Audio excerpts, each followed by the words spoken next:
Hi, it's Roger Love, and it is one day before Valentine's Day. And with a name like Love, I had to do something for Valentine's Day.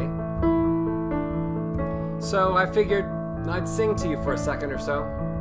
And then, even more important than that, I would teach you what I know about the words I love you and how to say it to someone that you really do love, to make sure that their heart is open and that they hear the words. Because I bet most people don't even think about that there are so many different ways to say I love you. So why not on Valentine's Day? Think about that. Because I want to tell you everything, the words I never got to say the first time around. And I remember everything when we were the children playing in this fairground. Wish I was there now. 'Cause if the whole world was watching, I'd still dance with you, drive highways and byways to be there with you. Over and over, the only truth, everything comes back to you.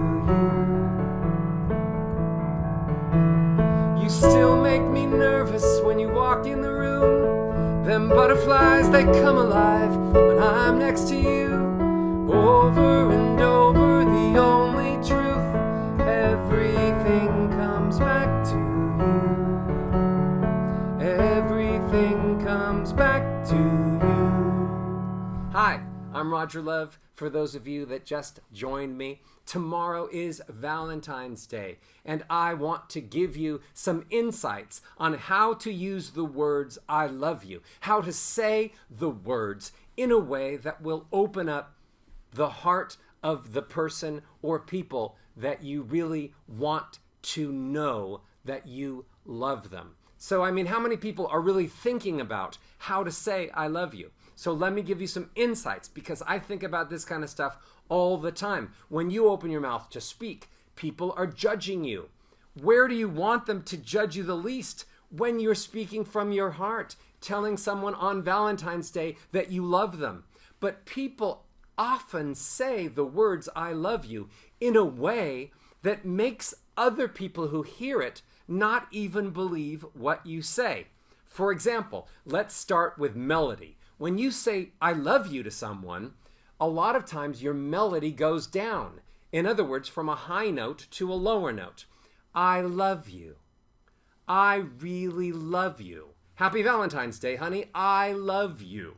And you go down in volume and down in melody on the word you. I love you. But when you go down, which is called a descending scale, as I've taught you other times, when you go down at the last syllable or the last word in a sentence, it makes people sad. I love you. And it makes them think that you don't really mean what you're saying. So make sure, if you want the person to really know that you do love them, that you don't go down on the word I love you. Instead of I love you, making them think you're sad and that you're shy, say, I love you. Same note, love you. I love you. Don't go down. Don't go down in melody to a lower note. Don't go down in volume. Okay, also, people think that they have to say I love you with an airy voice. People think you have to say, I got all choked up with the words I love you for a second there. They think they have to say it with an airy voice. So they say, I love you. Very airy. As if they were only a quarter of an inch away from the person that they actually love. But when you say it airy all the time, I love you, instead of it sounding more sexy or more genuine, air dissipates in the air. Air is the weakest sound that you could possibly make. So when you tell them, when you finally tell them I love you, or when you tell them for the 1,000th time on Valentine's Day tomorrow, I love you, don't let it just be airy. Don't go, I love you.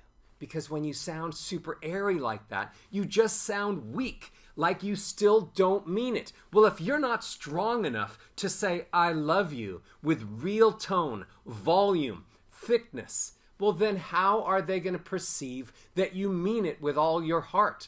So don't just go, I love you, airy, so that they can't hear you. Say it a little stronger and thicker. So 2 things so far. Don't go down in melody, I love you. Don't go down in you. Don't go down in volume, I love you. Don't make it airy, I love you. Make it thicker, I love you. That way they know beyond a shadow of a doubt that you really feel that way and that you're committed beyond the present, beyond the flowers, beyond whatever situation you're in. Make them realize how much you actually care about them. Third thing, we do a lot of sounds with squeaky hinge. People speak like this all the time. And they say, I love you. I love you, honey. I love you, with that squeaky hinge. And that's the sound of no air coming out at all. But if you have that squeaky hinge, I love you. If you think that's sexy, you are wrong, wrong, wrong. Have some air come through with the volume.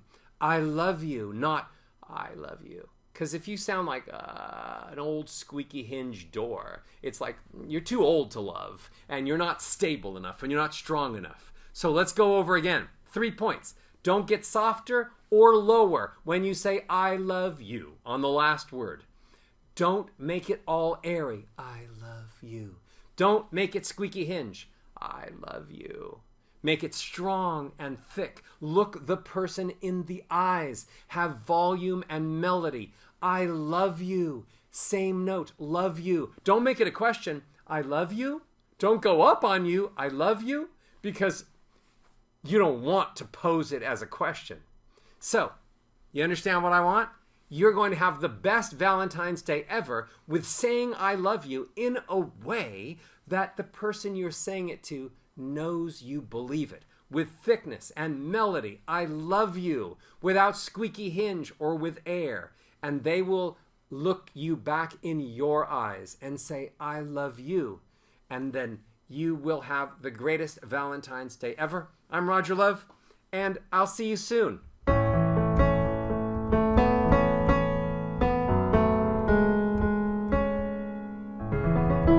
Talk to you soon. Bye-bye now.